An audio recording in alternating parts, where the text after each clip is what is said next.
Uy, huwag niyong kalimutan na sa lahat ng mga nag-a-apply pa Japan, walang placement fee na binabayaran. Kahit anong visa category pa yan. Magandang araw mga kalakbay. So ito uli at nagpapaalala tayo sa mga gustong mag-abroad, lalong-lalo na sa mga gustong pumunta ng Japan. Walang placement fee na binabayaran kahit na ikaw ay under sa TITP or Technical Internship Training Program. Pag na-hire ka under the TITP program, hindi lang sa wala kang babayarang placement fee, libre din ang pag-aaral ng Japanese language. More or less, 360 hours ang kailangan ninyong pag-aralan na Japanese language para dumating kayo sa Japan na at least N5 level ang inyong language proficiency. Pero syempre, ang inyong medical, ang inyong mga personal documents, kagaya ng passport, NBI, mga birth certificate at kung ano pang mga kailangan, lahat yan ay mayroong bayad at kayo ang responsible para dyan. Sa SSW category naman, so pangalawang category na ito yung una ay yung TITP, ang pangalawa ay SSW or yung Specified Skilled Workers Visa. Dito, wala rin kayong placement fee na babayaran.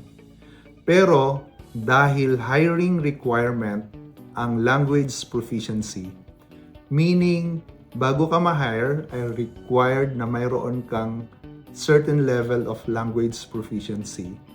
Ang pag-aaral ng Nihongo at ang pagkuha ng skills examination ay responsibility ng worker. However, meron pa rin namang mga employer na kahit na alam nila na dapat ay responsibility ito ng isang applicant, ay sinasagot pa rin naman nila. Yung iba ay binibigay ang language training at ang prometric examination na on scholarship, meaning wala kang babayaran. Yung iba naman ay may scheme na pag ikaw ay nakapasa, i-reimburse ang inyong nagastos lahat. At kagaya sa TITP, ang gastos sa medical at mga personal documentation ay sagot ng worker dapat.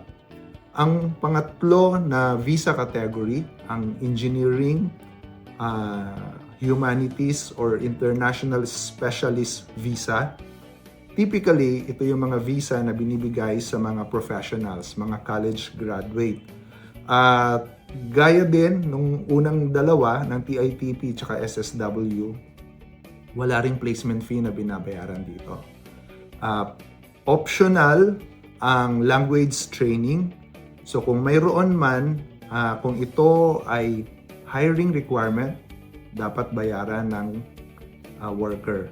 Pero kung ito ay something extra na gusto lang na i-offer ng company, then pwede rin nilang itong ibigay on scholarship. So bottom line, TITP, SSW, Engineering, Humanities, International Specialist Visa, itong tatlong to, walang placement fee na babayaran. Personal documentation and medical examination, yung cost ng pagpasa ng medical, sa inyo. Ang language training, skills examination, depende. TITP, libre. SSW, babayaran ng worker. Engineering and Humanities and International Specialist Visa, well, depende kung sasagutin ng employer or kung i-require niya ito at kasama sa pre-hiring requirement. Pero ang bottom line lahat dito, walang placement fee na babayaran papuntang Japan.